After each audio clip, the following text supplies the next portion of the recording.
the land conversion, about the financial soaps being given to the industry, and various measures being taken.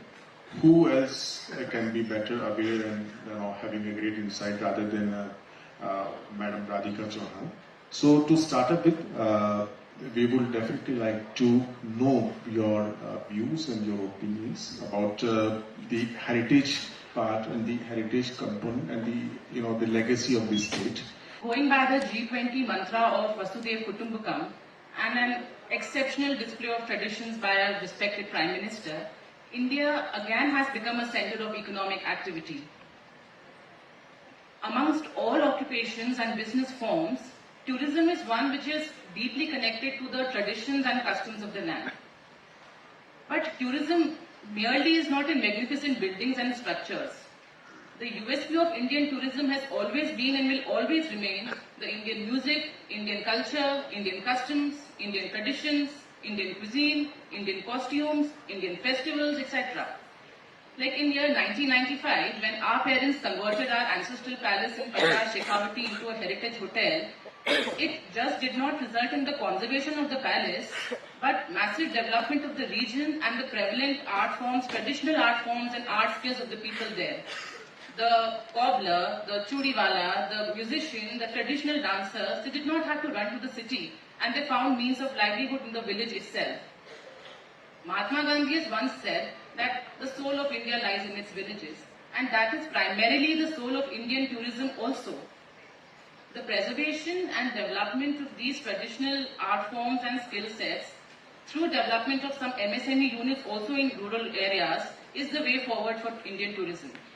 Development of MSME units, which would include manufacturing plus hospitality units now, in rural areas will result in economic development of those regions. Economic development of those people will prevent migration to urban areas, which will in turn preserve the traditional art forms, culture and heritage, which is the lifeline of Indian tourism, and all of this collectively will help in development of Indian tourism. There are certain technical points which I feel might be helpful in development of MSME units in rural areas, because that is where lies the full heritage of our culture.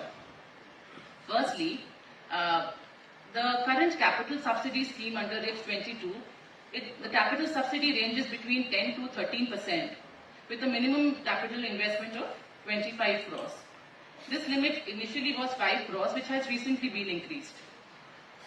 Although interest subsidy of around 5% is available on plant and machinery, but an investment of 25 crores is not feasible for an individual coming from underdeveloped regions of India. Therefore, this bar should be reduced to develop industrialization, develop hotel industry in rural areas. Secondly, there is always a problem of marketing of the produce made by MSME units in rural areas.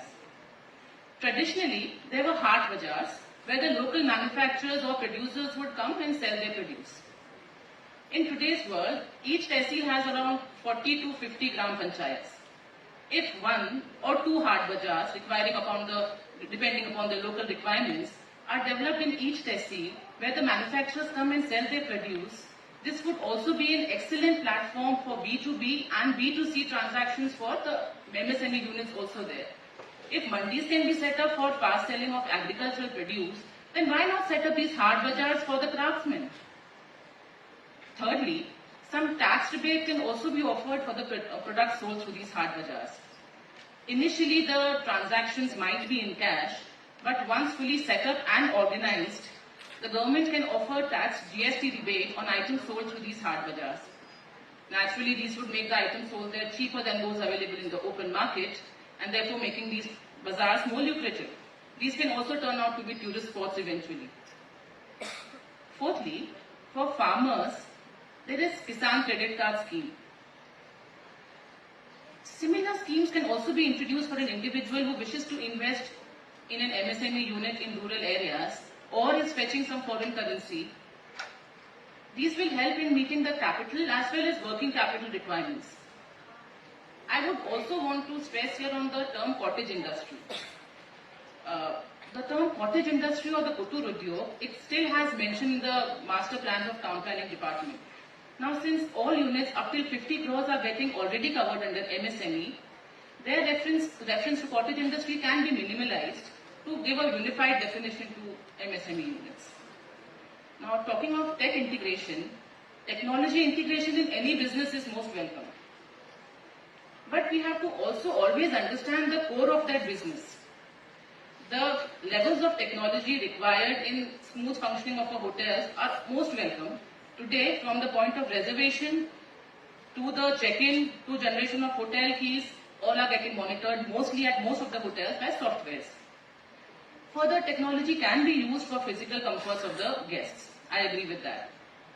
But we have to also understand that a tourist is coming to India not to stay in high-tech hotels.